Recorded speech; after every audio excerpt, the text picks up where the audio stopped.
Hello विद्यार्थियों, आज आपका पुनः अभिनंदन है, स्वागत है। आज हम लोग अलंकार पढ़ेंगे जो शेष रह गए थे। पहले हम लोगों ने अलंकार पढ़े थे, उसमें से कुछ ही शेष रह गए हैं।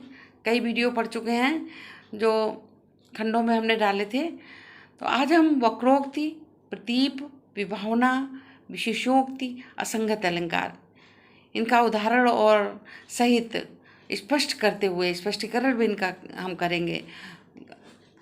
पढ़ते हैं तो चलिए आरंभ करते हैं। वक्रोक्ति अलंकार सर्वोत्तम। जब किसी उक्ति का अर्थ जानबूझकर जो अर्थ है वो ना लगाकर अन्य को लगाया जाए तो कौन सा अलंकार होता है? वक्रोक्ति अलंकार होता है। जैसे टेरत को तो कहो गोपाल, कहो बन जाए लदेन चरावो। प्रस्तुत पद्यांश में जब कृष्ण अपना नाम गोपाल बताते हैं, दरवाजे पर आते हैं, राधा अंदर होती हैं तो कहती हैं कौन? टेरत को कौन टेर रहा है, कौन बुला रहा है? तो कृष्ण कहते हैं गोपाल। कहो बन जाए लेते तो कह राधा जो हैं वो फांस करती हैं, कहती हैं कि जाओ कह दो अगर गोपाल हैं तो जाके जंगल में गाय चराएं, यहाँ क्या कर रहे हैं? तो यहाँ प्रस्तुत पद्यांश में जब कृष्ण अपना नाम गोपाल बताते हैं तो नायिका उसका वक्रोक्ति से गाय चराने वाला अर्थ लगाती हैं। तो यहाँ पर वक्रोक्त अलंकार है। अब यही तो कहा था कि जब किसी उक्ति का जानबूझकर जो अर्थ है वो न लगाकर अन्य लगाया जाए तो वक्रोक्त अलंकार होता है। ये हो गया। आपका आया प्रतीप अलंकार। प्रतीप का शाब्दिक अर्थ, प्रदीप नहीं प्रतीप, प्रतीप का शाब्दिक अर्थ क्या हुआ? उल्टा। परिभाषा देखिए, जब उपमेय को उपमान के रूप में दिखाया जाए और उपमान को उपमेय के रूप में दिखाया जाए। जब उपमेय को उपमान के रूप में दिखाया जाए और उपमान को उपमेय के रूप में दिखाया जाए तब वहाँ प्रतीप अलंकार होता है। जैसे सिय मुख, सीता का मुख की समता किससे की गई? चंद्रमा से।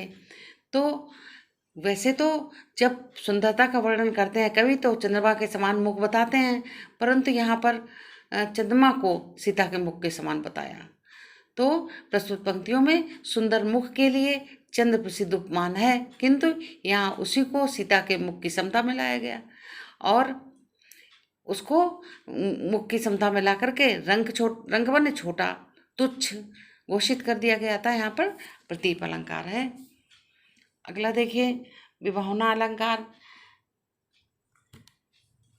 जहाँ बिना कारण के, विभावना अलंकार जहाँ बिना कारण के ही कार्य संपन्न हो जाए वहाँ विभावना अलंकार होता है। जैसे पग बिन चले सुने बिन, बिना पैर के चलता है और बिना कान के सुनता है। तेरे बिन करे कर्म विधि नाना, और अनेक प्रकार के कर्म करता है। तो प्रस्तुत पंक्तियों में बिना पैर के चलने और बिना कान के सुनने आदि की क्रिया होने के कारण यहाँ विभावना अलंकार है, अर्थात बिना कारण के ही कार्य संपन्न हो रहा है, अतः यहाँ पर विभावना अलंकार है। फिर आया आपका विशेषोक्ति अलंकार। जहाँ कारण होते हुए भी कार्य ना हो, जहाँ कारण होते हुए भी कार्य न हो वहाँ विशेषोक्ति अलंकार होता है। जैसे दो दो मेघ बरसते फिर भी मैं प्यासी प्यासी, नायिका कह रही है, उसके नेत्र जो हैं हमेशा बरसते रहते हैं, आंखों से पानी बहता ही रहता है, तो कह रही दो दो मेघ बरस रहे हैं परंतु मैं प्यासी की प्यासी रहेगी क्योंकि मुझे अपने जो प्रिय है, प्रियतम है, उसके दर्शन नहीं हो पाए। तो प्रस्तुत पंक्तियों में नेत्र रूपी मेघ से अश्रु रूपी जल बरसने पर नायिका प्रिय के दर्शनों, ये दर्शकों नहीं दर्शनों के लिए प्यासी है, अतः इन पंक्तियों में विशेषोक्ति अलंकार है। अब आगे देखिए असंगति अलंकार।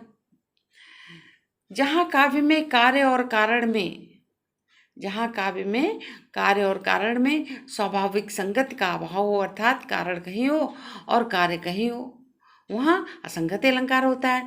दृढ़ नहीं दृग, दृग उर्जत टूटत कुटुम चतुर्चित प्रीति प्रतिकाठ दुर्जनिये दई नहीं है रीति।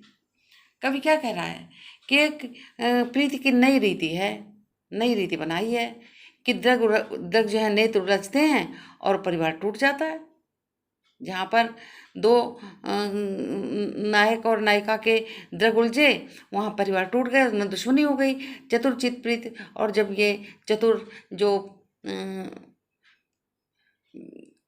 चतुर चितप्रीत, जो चतुर लोग होते हैं, जो वो प्रीत करते हैं, तो दुष्ट लोग उनको देख करके उनके हृदय में गांठ पड़ जाती है। तो कभी कह रहा है कि एक नई रीति है प्रीति की। तो यहाँ कार्य और कारण में स्वाभाविक संगति का अभाव है। यहाँ कार्य और कारण में स्वाभाविक संगति का अभाव है, अर्थात यहाँ असंगति अलंकार है। तो विद्यार्थियों, ये आपने आज 5 अलंकार और पढ़े, आशा है समझ में आ रहे होंगे। और अब हमारे अलंकार आज समाप्त हुए। इसके बाद हम काव्य शास्त्र से दूसरी चीज़ ले लेंगे। और ये आपका सभी अलंकार जो है आपका 9th से लेकर के MA, PGT, TGT जितने भी कंपटीशन लेवल के हैं सभी में आते हैं, इसलिए बहुत अच्छे से तैयार करना चाहिए, आगे भी काम आ जाएंगे। और इससे संबंधित जो वस्तुनिष्ठ प्रश्न हैं वो हम आपको फिर से बना करके और नया वीडियो डालेंगे। तो इसको तैयार कर लीजिए, उससे आपका आकलन हो जाएगा कि आपकी कितनी तैयारी है। तो चलिए अगले वीडियो मिलते हैं। धन्यवाद।